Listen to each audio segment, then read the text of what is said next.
guys, Mount Vernon Cater, how's everybody doing? Uh, Back again for another comic review. How you doing? Apologize for the lateness, but I had to find the time to read these books. I picked up my books kind of late. That's why it wasn't no haul video or anything like that.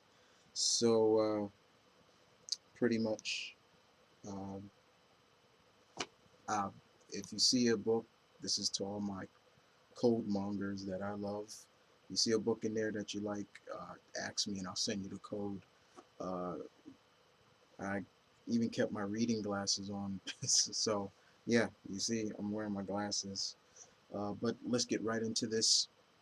Got some indie, Marvel, DC. Let's hit it off, shall we? So we're gonna kick this off in indie. We're gonna kick this off with the next chapter in Lady Mechanika. This is Lady Mechanika, the Tablet of Destinies, issue number 1. The way Joe Benitez writes this, she she seems like it's supposed to be kind of like Indiana Jones, like how Indiana it was Raiders of the Lost Ark, Temple of Doom, Last Crusade, and yes, people, the Crystal Skulls. Yes, that's how it feels like this, and this still continues to be a great series. Lady Mechanika still shows off that she is one hell of a character.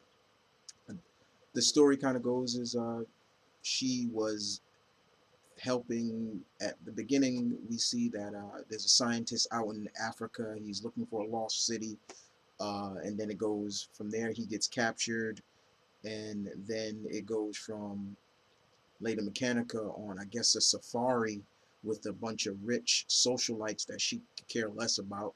And I believe they find a Yeti and they kill it, and then she doesn't want it to be killed, but they kill it and they're taking pictures, and she's like, I'm done with this shit. Still, every time I hear her talk, I hear Kate Beckinsale's voice coming out of it. Um, and then, of course, she meets the granddaughter of the scientist that was in Africa, and then the plot thickens from there, and it gets really interesting.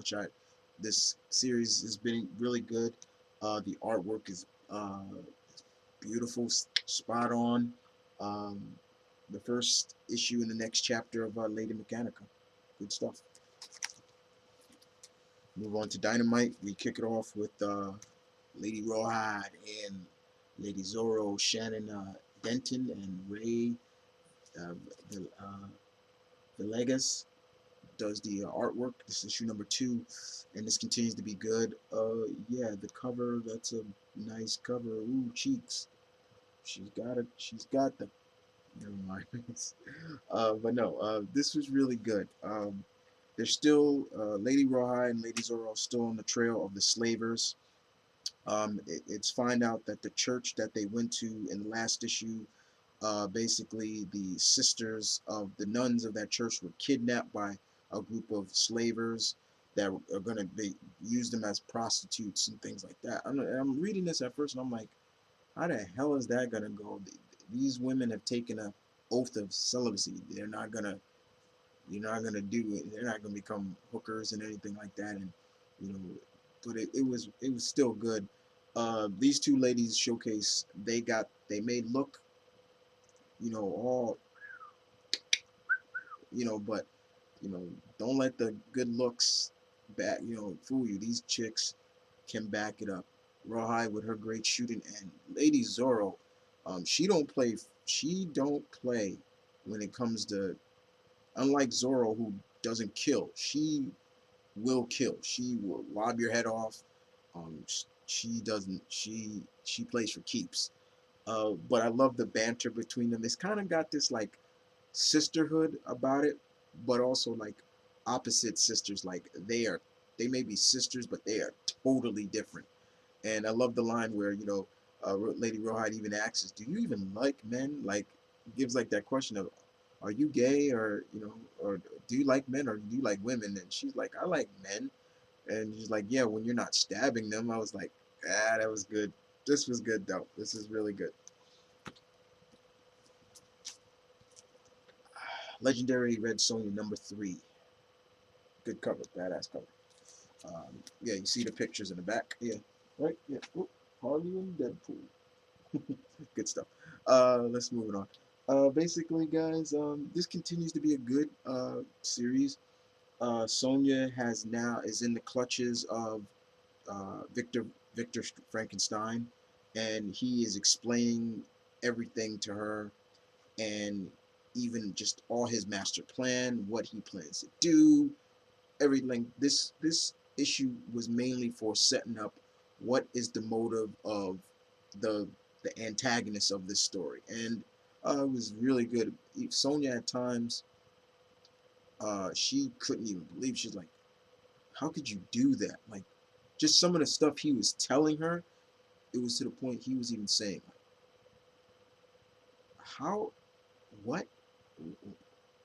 Like, it was just crazy." And it ends on a cliffhanger straight out of Jaws. I'm not even joking about that. This was good.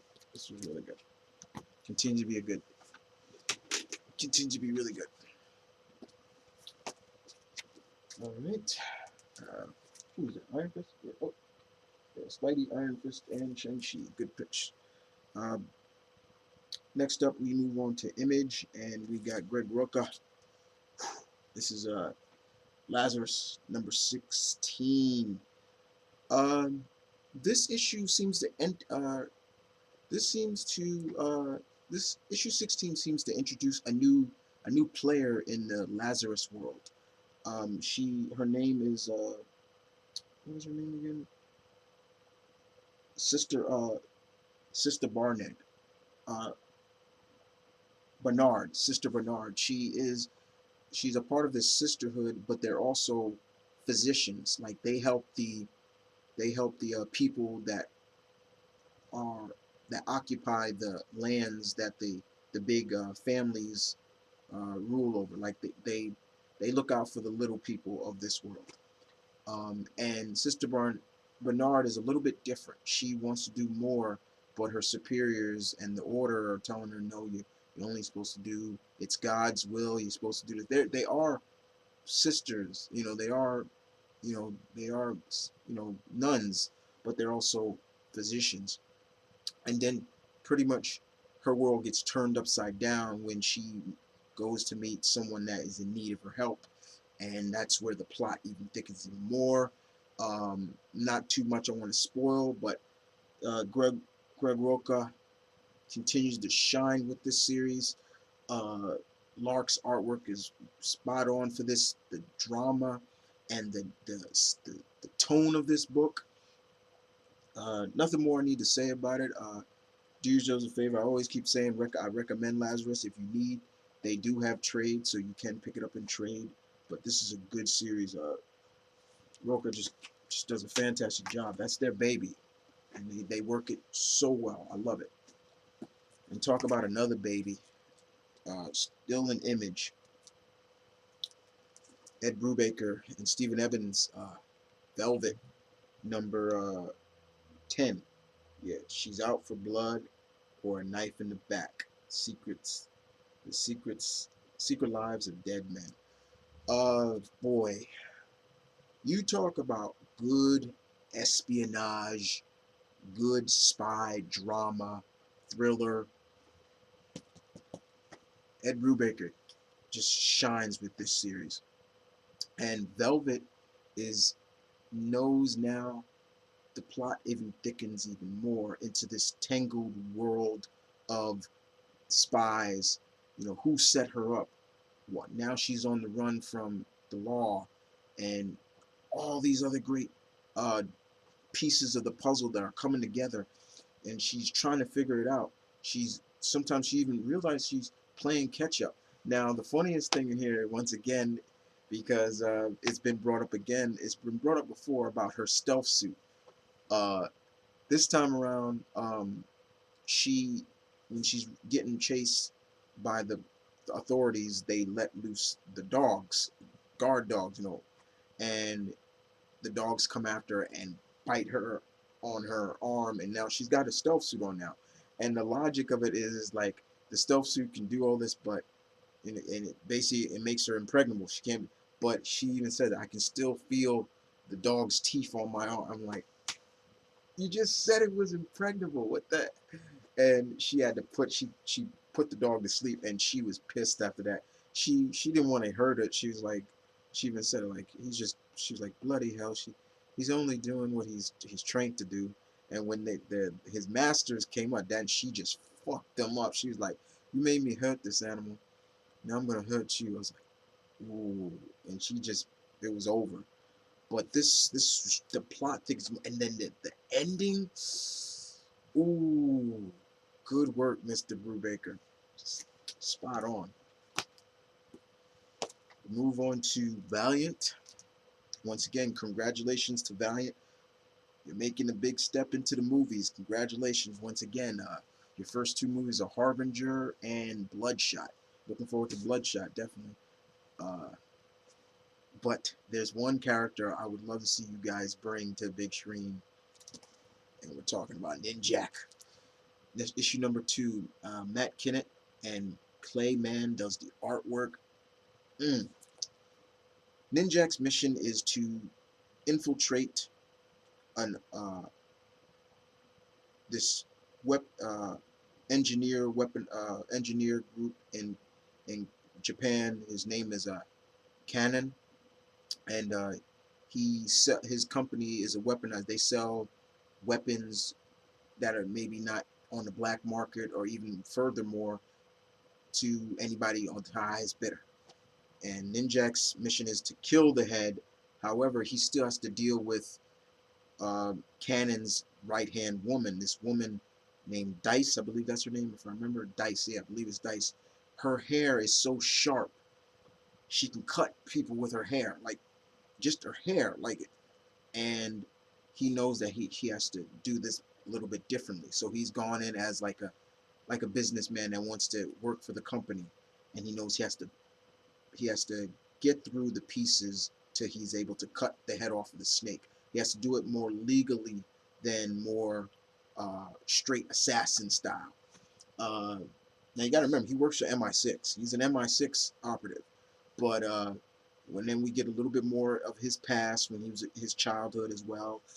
But this was good, and then of course that ending, that dun dun dun ending, once again running to Dice, and it's just like, okay, here we go. This was great. This is good stuff. I love it. So far we're only 2 issues in. This was great. Good stuff. Boobies. Oh, Felicia, I wish you were still that way. I hate how Felicia is now. Anyway, let's move on to ZENESCOPE, and we're on issue 3 of 5 of The Little Mermaid. Meredith Finch still does a good job with this series. We get a little bit more of what the Sea Witch wants from the king, and she's willing to do anything to get it from him. All she wants is his blessing.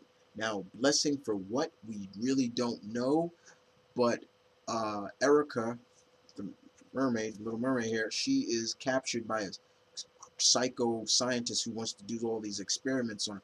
However, she may have some help, and he's been helping her, and he's trying to get her some time, to buy her some time to escape. However, the first attempt doesn't go well. We get a little bit more of what Erica's parents, her biological mom, and her father, the king of Atlantis, is and was when she was pregnant. What happened to her when she was born. That was very interesting. I really enjoyed that. This continues to be a really good series. I'm very much enjoying this mini Little Mermaid, ZENESCOPE. Meredith Finch. Good job, Miss Finch. Good job indeed. All right, that's all the indie. Let's move on to the Marvel. All right, like I said, to all my code mongers that I love, hashtag code mongers I love. If you see a book you like, just ask. We'll start off with the big one. All New X-Men number 40. Bendis Azara does the artwork here. This picks up This is the aftermath of what happened in Black Vortex, uh, and as you all know, well, you probably don't know, you probably do know, Angel has stayed still cosmically advanced, you know, with his wing and new wings and everything like that. Seems to be him and X-23 have patched things up. Um, and the biggest thing is finding out that young Iceman here, Bobby Drake, is he's gay. He's homosexual. Uh, there's a scene where he's talking there. He's kind of like, oh, Miss Magic, Professor Magic is hot and everything like that. And Jean pulls him aside and, why do you do that? And she's like, you know, aren't you? And she doesn't say it out loud, but it's kind of the point. I do respect the fact that she pulled him aside and just didn't come out and say it. Now, yes, I know some people are a little bit iffy on this, like, what the hell? How they doing this?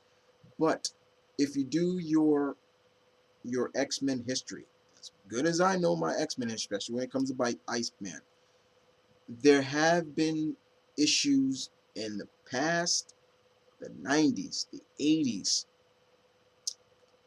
maybe a little bit of the 70s, but more 80s, 90s. There have been some teases that Bobby could have been. He could be bisexual or not. You know, he's never really been in a long-term relationship with any ex-woman he's been with.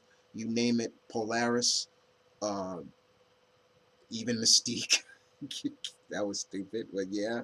Um, uh, Kitty. Uh, there's a bunch. There's a bunch of relationships he's been with, but he's never really had a long-term relationship with them. But in here, they're saying that the young Bobby is gay and older Bobby is still straight. Now, I don't find it wrong. I just feel that maybe this is a little kind of forced out there to sell, you know. But I don't hate it. It doesn't hate me from liking Bobby. You know, loving Iceman. He's still one of my favorite X-Men. I always will love him. I don't care about his sexual orientation. I care less about that. But I do understand that there are readers out there, are homosexual readers out there that need characters to relate to, that can understand what they go through. And I love how Gene even says today, in this world now, today, coming out and saying I'm gay is not really as big as where we're from. Basically talking about the 60s. Now, we would do it back then, it'd be a little differently. Nowadays, you say, oh, I'm gay, it's not as like, oh my God, like, I'm gonna kill you, as it was back then. And I love the line where my older self is straight and things like that. And like I said, doesn't make me hate the book. It doesn't make me hate it.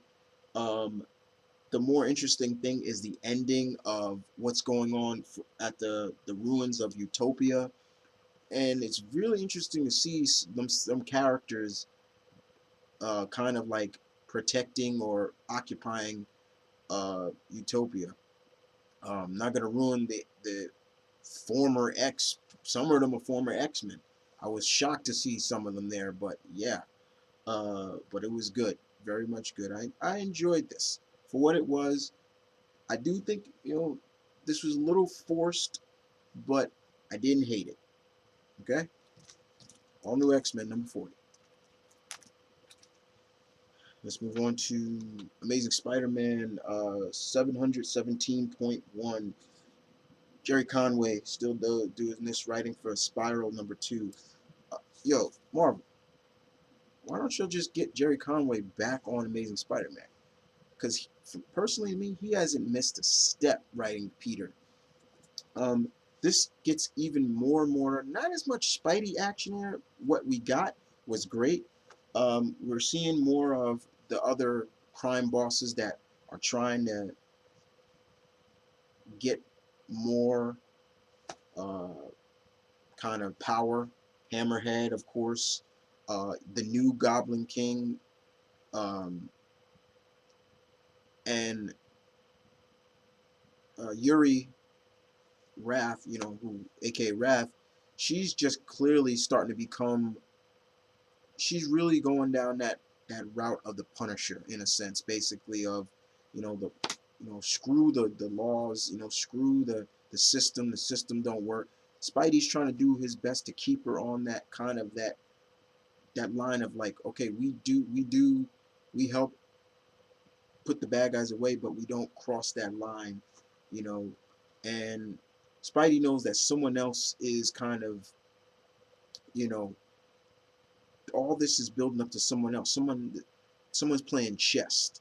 Someone's playing chess while the other pieces on, they're just pawns for someone else. And that someone else, I'm not going to spoil who it is, but we did see that person in the first issue.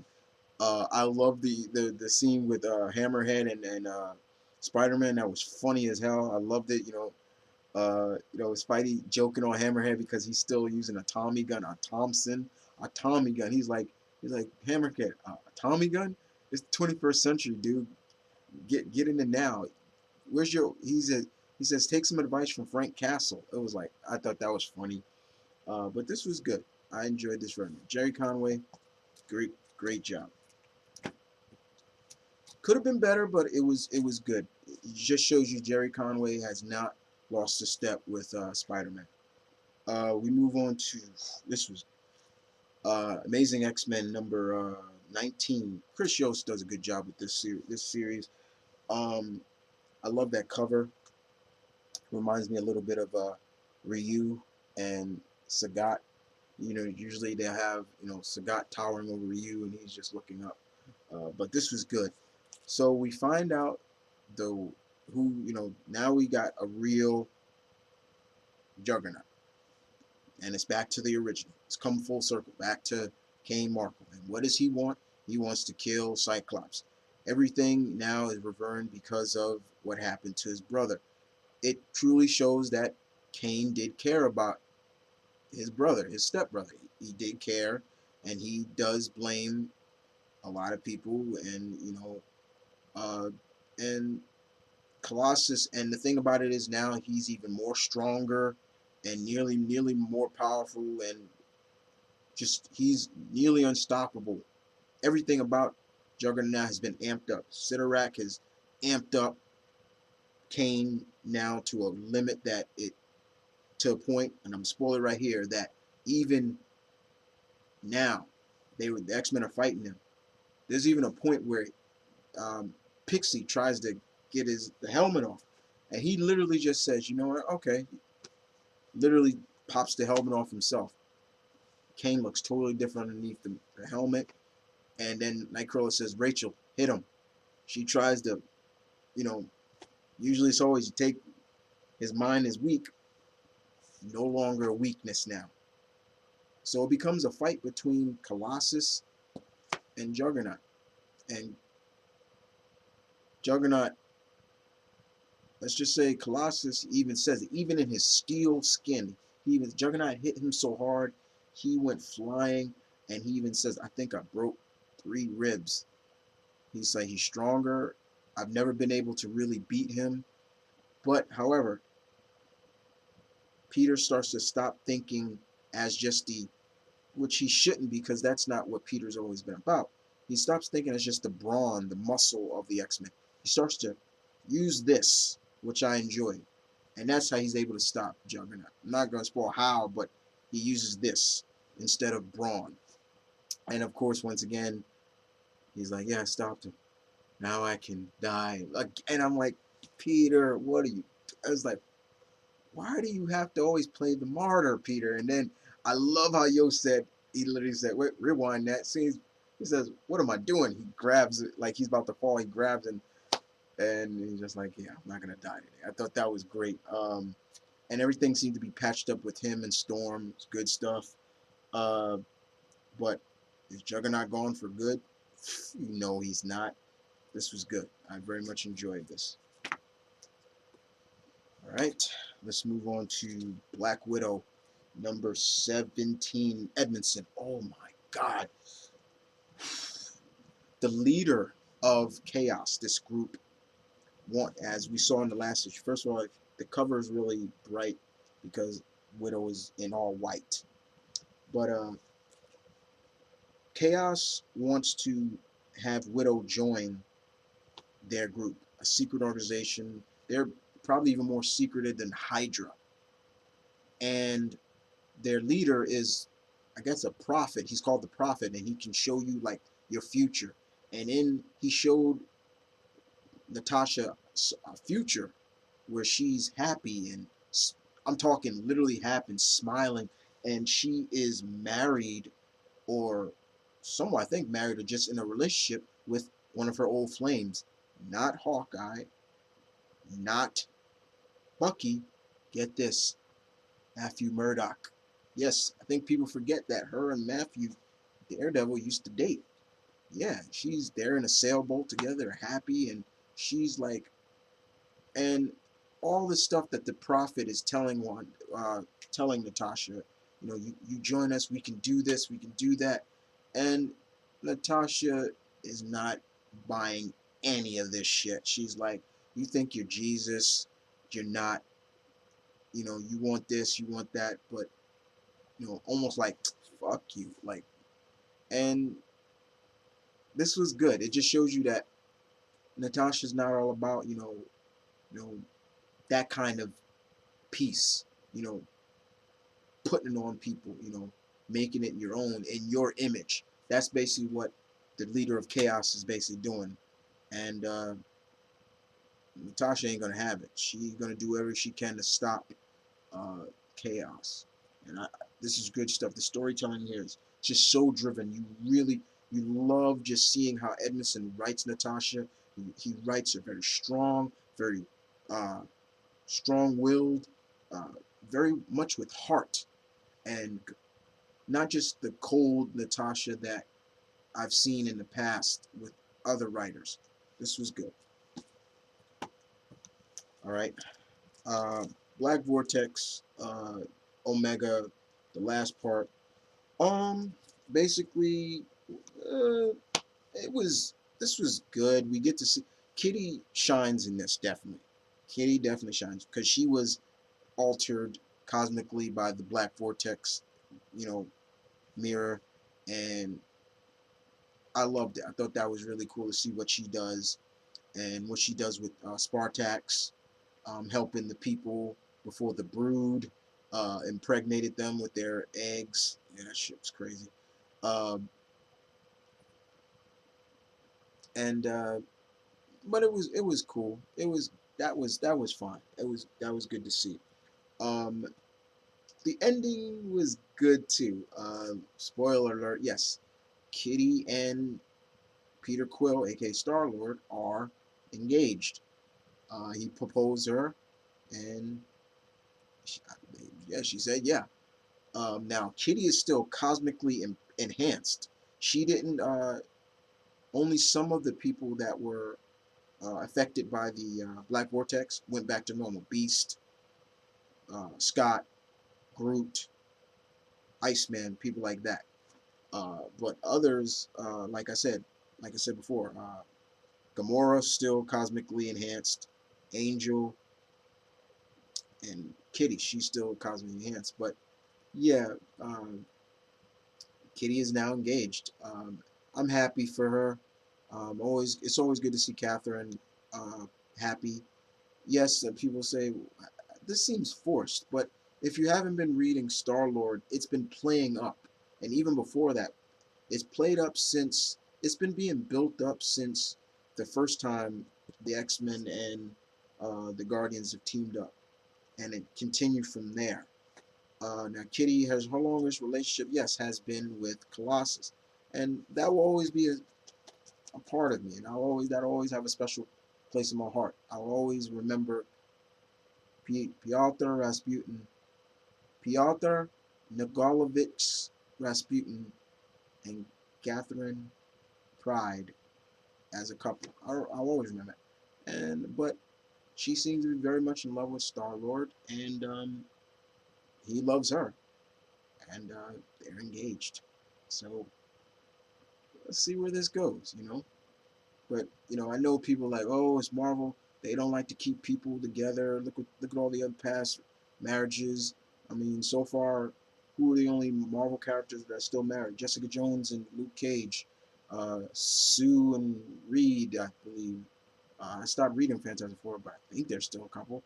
Uh, you know, they break up every other marriage or couple. But this was good. It was cool. Congratulations to Kitty. And Guardians of the Galaxy number 26. This picks up right where is the aftermath of Black Vortex. Uh, Kitty now finds out that Peter is elected the new president or leader of Spartax. He doesn't want the job. He doesn't care about it. He doesn't want it. He was elected pretty much announced. Literally, they just elected him. Uh, but he has to be there. He has to do it, and he doesn't want to. But he asks, okay, if I go, then my cabinet goes with me. He says the Guardians are his cabinet. Gamora is this. Groot is this. Rocket is this. Drax was his Secretary of Defense. uh, um, Venom, Eddie, Flash is his personal bodyguard and things like that. It was interesting. But then, of course, something big happens at the end, and it's like, ooh, okay. But this was good. All right. Star Wars number 4. Aaron's Cassidy. Oh, good stuff. Still continue to shine. Mr. Cassidy, stay on this book, please. Stay on. I don't care how long it takes. Just stay on board. This was great. Don't want to ruin everything, but there's a deal going on between Jabba and the Emperor or Vader. I think this is kind of showcasing a little bit what was going on in Vader's book that I read thanks to my bro Blue Goblin. He sends me the codes. Luke is really hitting himself really hard in terms of uh, feeling that he's not a Jedi. He's this, he's that. He's really hard on himself. He feels like he needs to get away. Leia seems to be pushing. Even some of the council, other people that are with her, the rebels are even saying like, maybe you're pushing your team too hard. Then of course there seems to be someone looking for Han Solo, and a bounty hunter, and then another bounty hunter comes, and I think everybody should know because the ending we see that certain person, and it was like, oh man, here we go. This is good, yes indeed. The Unbeatable Squirrel Girl number 4. First of all, love this fucking cover. Reminds me of old school Marvel vs. Capcom. As badass, I love it. In this issue, this is just a fun book. Like I said, this has always just been a fun title, and it seems that Squirrel Girl meets Galactus, and they actually become friends. And she's talking to him like a normal person, like and Squirrel, and the big G is like, you're probably the only person that looks at me as an equal and not a like scared of me and things like that. But he's still like, yeah, but I still gotta eat the earth, things like that. I'm like, wait a minute. Yeah, wait, you can't. You made a promise that you wouldn't do that. Squirrel Girl starts to ask, where are your heralds? She was talking about Silver Surfer. Uh, this was a different writing speech for Galactus. He felt more human instead of the all-powerful Galactus. He felt really more humanized. I love when Squirrel was talking about, yeah, I beat Thanos, and he says who, and he's like, Thanos. Purple, big purple, looks like a, and he's like, oh yeah, that idiot. I was like, but it was fun. It finds out that her roommate, her college roommate, knows that she's Squirrel Girl. I mean, how couldn't you? And she even says it. You know, you should try to maybe change your voice or do something. And I think she tried that. She's like, maybe do it. Her roommate says, what's her roommate's name?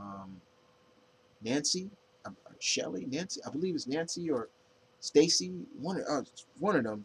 And she says, she's like, you know, maybe an Irish accent or something. And she tries to do some botchery of an accent, and she's just like, don't ever do that again. I thought that was funny.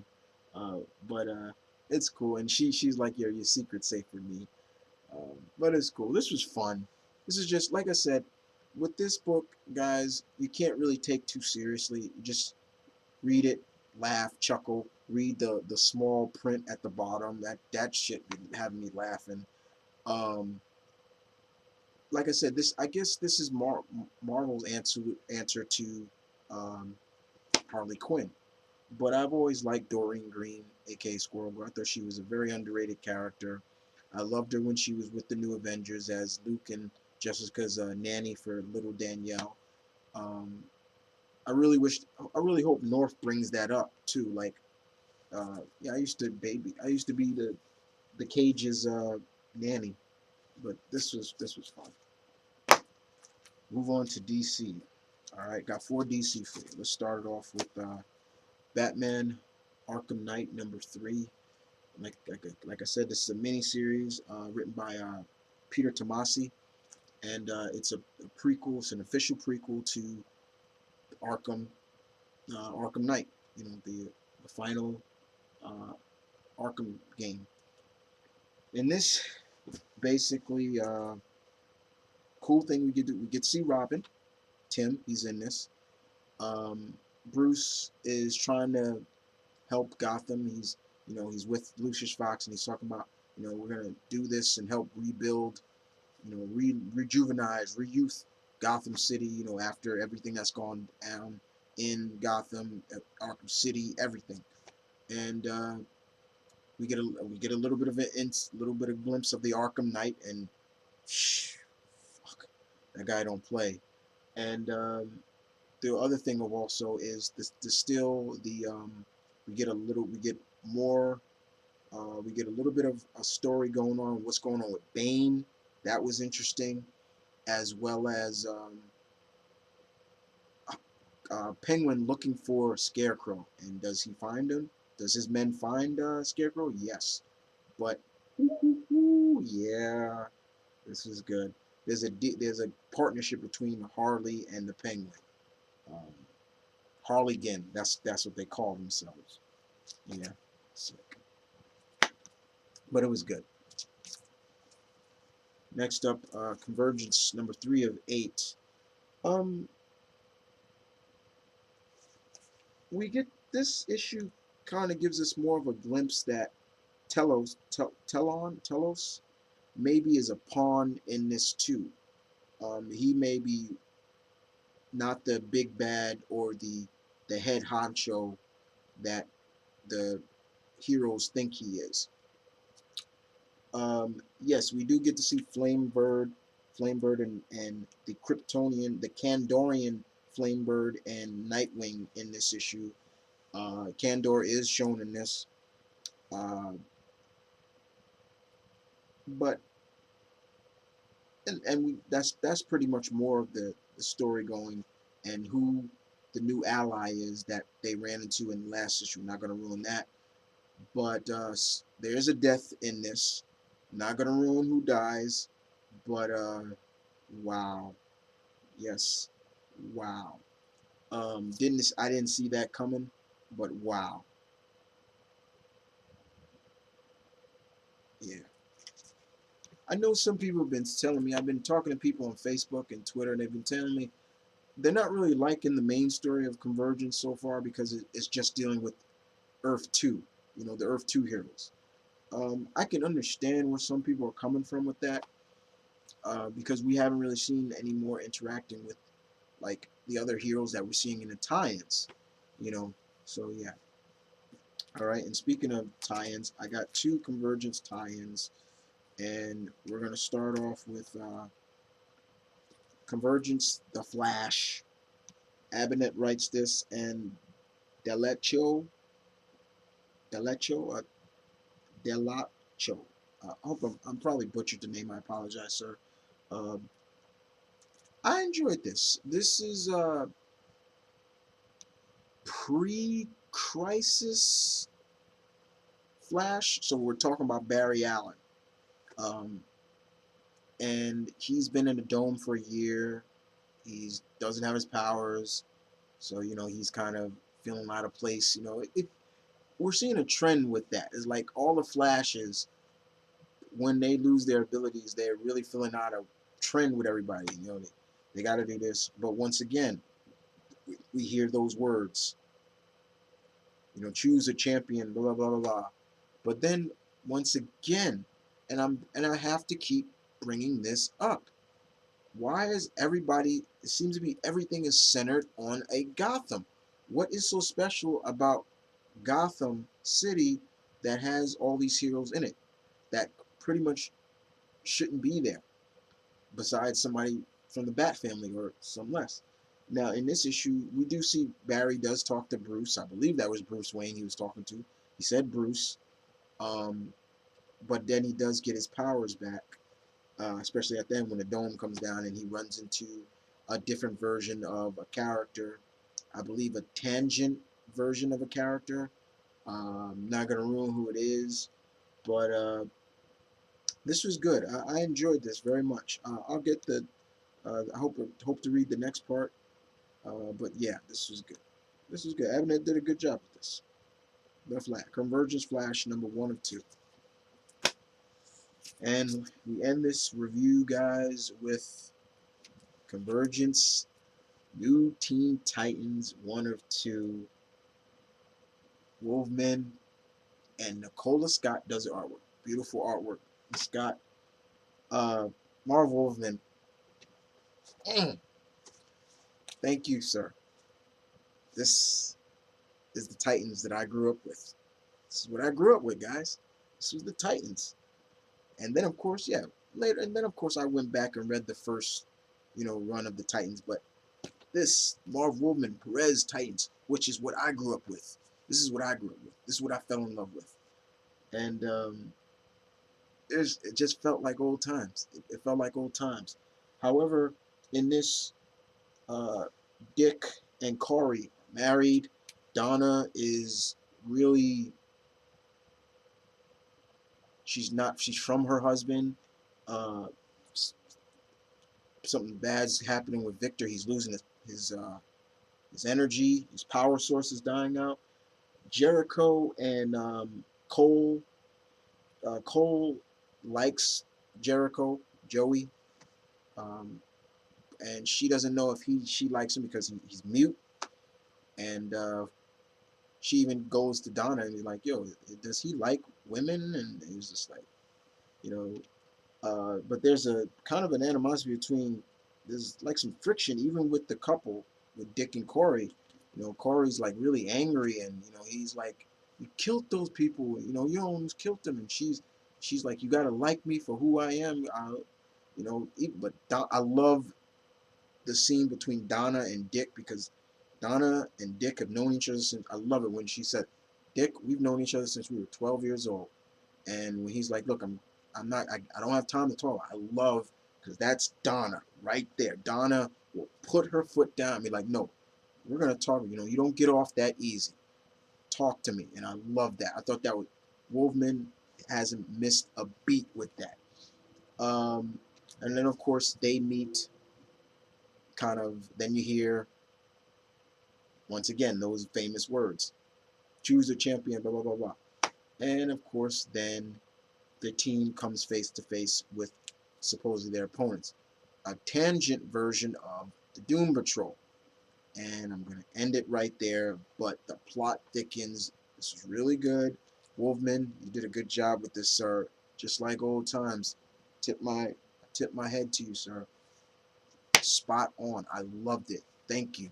Uh, it felt good. It really did. And I loved it for that. And Miss Scott, thank you. The artwork was beautiful. Loved it. Well, guys, that is it. That is all I have for this week.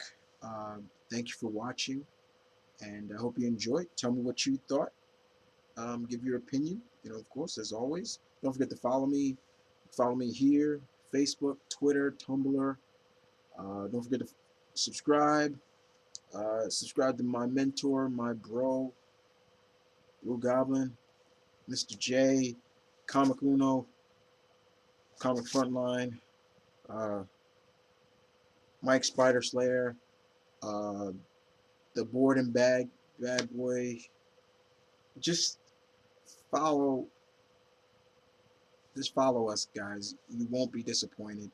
Um, and other than that, guys, thank you, and I'll see you next time. Adios.